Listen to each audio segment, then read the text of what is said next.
At ako ay nagpapasalamat sa Team Kalingap members at sa Val Santos Matubang members.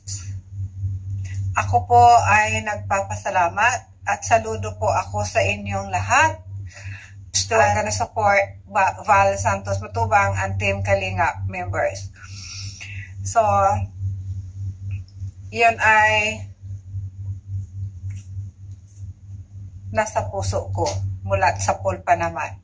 Hello mga langga, mga ka-FW natin dyan, mga friendster natin kung saan man kayo sulok ng mundo naroroon. Sana ay nasa mabuti kayong kalagayan, pagpalang araw sa ating lahat. Welcome back sa aking munting tahanan. Ngayong mga langga ay magbibigay lang tayo ng sarili nating opinyon batay sa ating napanood at napakinggan. Alam naman natin ngayon na napakainit sa YouTube kasi nga lalong-lalo na dito kay Rampage na marami talagang nagagalit dito sa kanya. At dito nga ay bibigyan natin ng reaction itong isang defender daw ni Rampage kung saan nga ay iyak ng iyak palagi sa kanyang mga video dito sa YouTube account niya. Siya daw yung isang defender ni Rampage Channel PH kung saan nga ay ginawan siya ng copyright strike ni Rampage. Yan ang sabi niya, kaya iyak ng iyak siya kung bakit daw siya ginanon ni Rampage na yung ginawa niya lang naman ay dinidipinsahan niya itong si Rampage at si Raimundo. Kasi alam naman natin, di ba, na maraming talagang bumabanat kay Rampage, lalong-lalo na mga defenders ni Kuya Val Santos Matubang. Ayon nga dito kay Madam, ay hindi naman siya talaga sinabihan ni Rampage na i-defend siya o maging defender ni Rampage. Pero gumawa talaga siya na siya talaga yung kusang nag-defend dito kay Rampage. Pero yung napala niya, ginawan nga siya ng copyright strike nitong ni Rampage. Kaya dito na guys lumabas yung sama niya ng loob kasi nga wala naman daw siyang kasalanan. Dinipensahan niya si Rampage at saka si Raimundo, tapos ganun pa yung igaganti sa kanya ni Rampage. Kaya humihingi siya o naghahanap siya ng hustisya kung ano ba talaga ang kanyang nagawang kasalanan. At doon nga guys, nang dahil doon marami ding nagalit kay Rampage kasi nga hindi pa monetize yung channel ni Madam.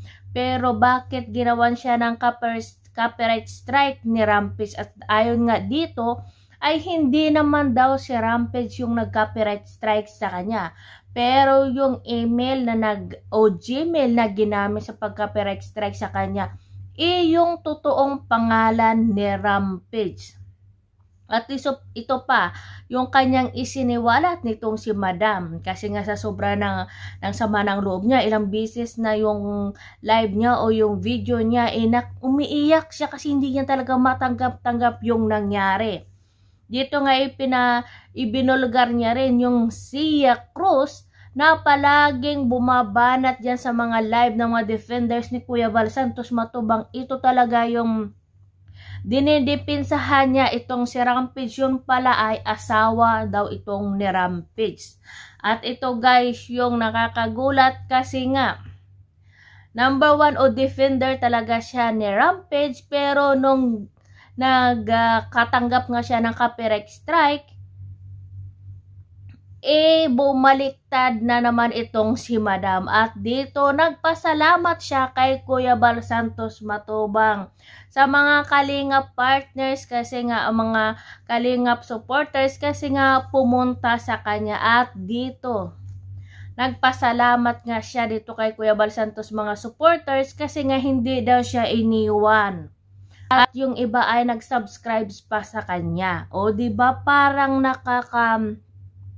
nakakagulat na revelasyon ito. Bakit noon? At dahil dito sa ginawa niyang pasasalamat sa kay Kuya Val Santos Matubang at yung hinikayat niya si Raimundo na sumama na lang doon kila Kuya Val Santos Matubang nang dahil sa ginawa niya, marami ang gumawa ng video reaction sa kanya. Lalong-lalo na syempre yung mga defender ni Kuya Bal Santos Matubang. Isa na dyan si Bupil Vlog at si Kapiso Mix TV. Yung sabi nga nila, patawad pero yung ginawa niya ay hindi madaling kalimutan, di ba? Kasi nga, yung mga sinasabi natin, yung kasabihan natin na the damage is already done, o diba? Hindi mo na kayang ibalik yan. Kasi na naman parang hindi kapaniwala yung ginawa niya. Kasi na, syempre diba, kung hindi siya in-strike ni Rampage, kakampi kaya siya o magpapasalamat. Kaya nga diba, sabi ng mga defender ni Kuya Bal Santos Matubang, kung hindi siya in-strike ni Rampage, magagawa niya kayang purihin si Kuya Bal Santos Matubang ngayon, hindi hamak na pangyuyurak at paninirang puri ang ginawa niya kay Kuya Bal Santos Matubang at sa mga defenders ni Kuya Bal Santos. Diba? Kasi nga iba-iba talaga to yung kanyang mga video siyempre naman kinakampihan niya itong si Rampage at dito nga meron pa siya mga banat dito sa mga defenders ni Kuya Bal Santos Matubang. Dito nga tinawag pa niya na gurang yung isang defenders dito ni Kuya Bal Santos Matubang. Tapos ngayon babaliktad siya, pupurihin niya itong si Kuya Bal Santos Matubang, sila Kalinga Prab, kasi nga in-strike siya ni Rampage. Ang katanungan ng mga tanong ngayon ng defenders ni Kuya Bal Santos, lalong-lalo na sa mga defenders na yung hindi hamak na pangyuyurak niya habang siya ay binabanatan niya yung mga defenders ni Kuya Bal Santos Matubang. Tapos sa ganun lang, nang dahil in-strike siya ni Rampage, magpapasalamat siya dun sa kay Kuya Bal Santos Matubang. Pinupuri niya na maganda daw. Doon ka na Raimundo pumunta. Doon ka na lumipat kay Kuya Bal Santos Matubang kasi nga doon matuturuan ka ng magandang pag-vlog. Huwag ka nang pumunta dyan kay Rampage. Isamantalang noon, grabe yung mga sinasabi mo kay Kuya Bal Santos Matubang. Wala namang kasalanan sa iyo si Kuya Bal Santos Matubang. Kung hindi ka in-strike ni Rampage tapos hindi mo pupirihan ngayon si Kuya Bal Santos Matubang, kasalanan mo yan kung bakit na-strike ka ni Rampage, o diba? Kasi nga for the first place, hindi ka naman talaga sinabihan ni Rampage na i-defend mo si Rampage. Kaya yan ngayon ang napapala mo. Diba? At sabi nga daw nila, hindi ka naman daw yung sponsors ni Rampage. Yun talaga yung mahirap, katulad doon nangyari nga sa isang defenders din ni Rampage, pero at least hindi siya umiyak. May isa siyang paninindigan, hindi katulad mo, kaya maraming nagbaba sa'yo, madam, kasi nga, di ba, hindi mo matanggap na yung taong pinaglalaban mo, siya pa yung hihila sa'yo pababa. At ito pa talaga yung pinakamasakit. Kasi nga hindi ka pa monetize pero binanatan ka na ni Rampage. At ayon nga dito kay Rampage ay hindi daw siya ang nag-strike sa'yo. Pero ayon sa'yo na yun talaga yung totoong pangalan ni Rampage. Yung Gmail na nag-strike sa'yo. Diba? Napakasakit. Napakasakit isipin sa damdamin na yung taong pinaglaban mo, yun din pala yung sisira sa'yo. Kaya sana lesson learn na to sa atin.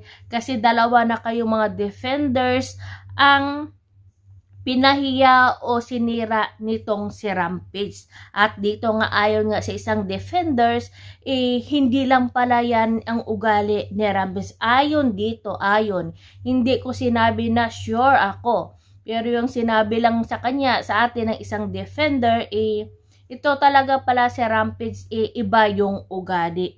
Diba? Noon pa namin nasasabi, naririnig na namin yan kila Kuya Bernie, na iba pala yung ugali ni Rampage. Noong una hindi kami naniniwala na sabihin niya na sinasabi niya doon kila Kuya Bernie at Kuya Raimundo na wag nang papuntahin itong si Kuya Bal Santos Matubang kay Lola Damiana kasi nga masama yung ugali ni Kuya Bal Santos Matubang. At dito ayon pa kay Kuya Bernie nung nagpalagay ng bakod may pumunta daw doon na konsyahal o kagawad, hindi daw pinapunta ni Rampage. At tama lang naman yan kasi sabi ni kagawad noon ng team kagawad ay hindi sila muling pinapasok kay Lola Damiana, pinahinto sila sa pag-vlog kasi yung pala ay dahil sa kautusan nga ni Rampage. At dito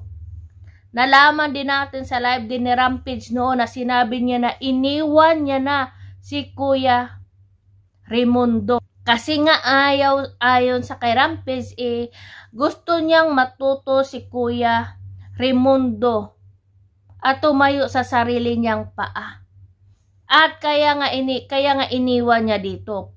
Pero sa latest vlog ni Kuya Raimundo, magkasama sila sa bundok. Doon na mundok sila, 'di ba? Dito natin makikita kung ano talaga yung totoong ugali nitong si Rampage. At dito sinabi ni Kuya Bernie na pumayag na itong si Raimundo na sumapi nga doon o sumama kila Kuya Bal Santos Matubang, pero nagbago ang desisyon. Kasi nga kinausap daw ni Rampage na parang wala kayong utang na loob, pagkatapos kayo tulungan, iiwan nyo na si Rampage. Di ba sinabi ni Rampage na iiwan niya na si Kuya Raimundo? Bakit ando na naman siya kasama si Kuya Raimundo?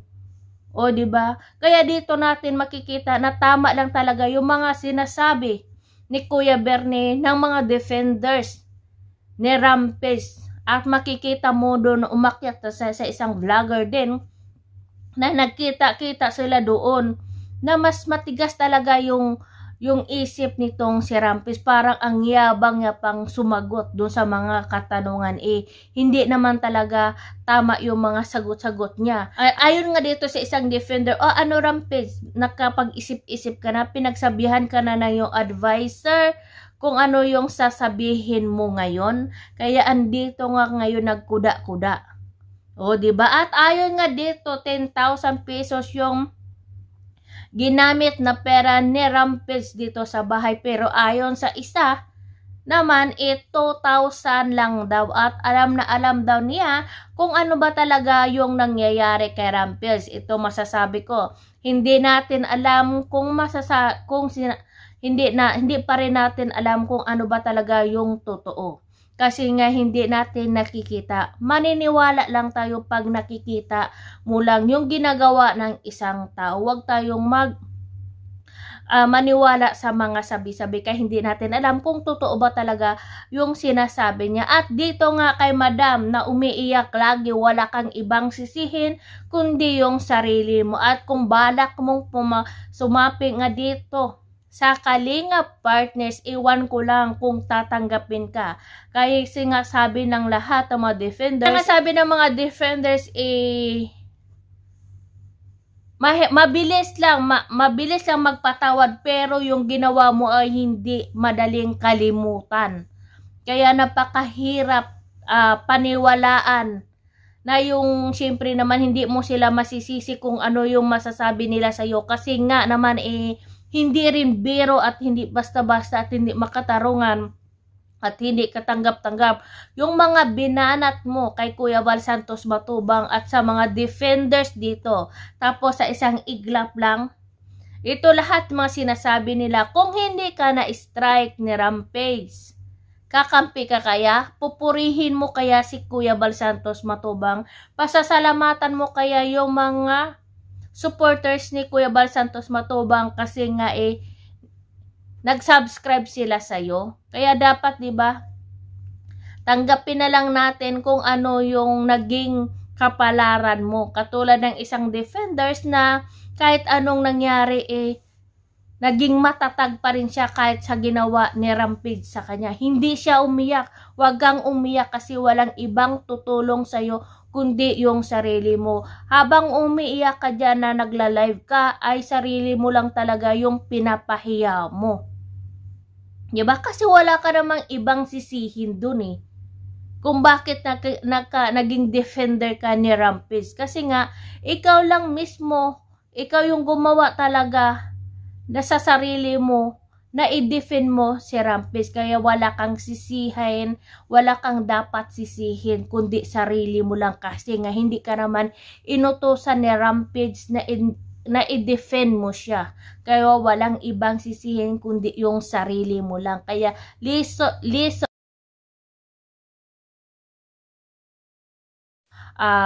wag magpadalos-dalos sa desisyon, wag masyadong magtiwala sa ibang tao na hindi mo naman talaga lubusang kilala. Kaya yun lang guys, God bless us all.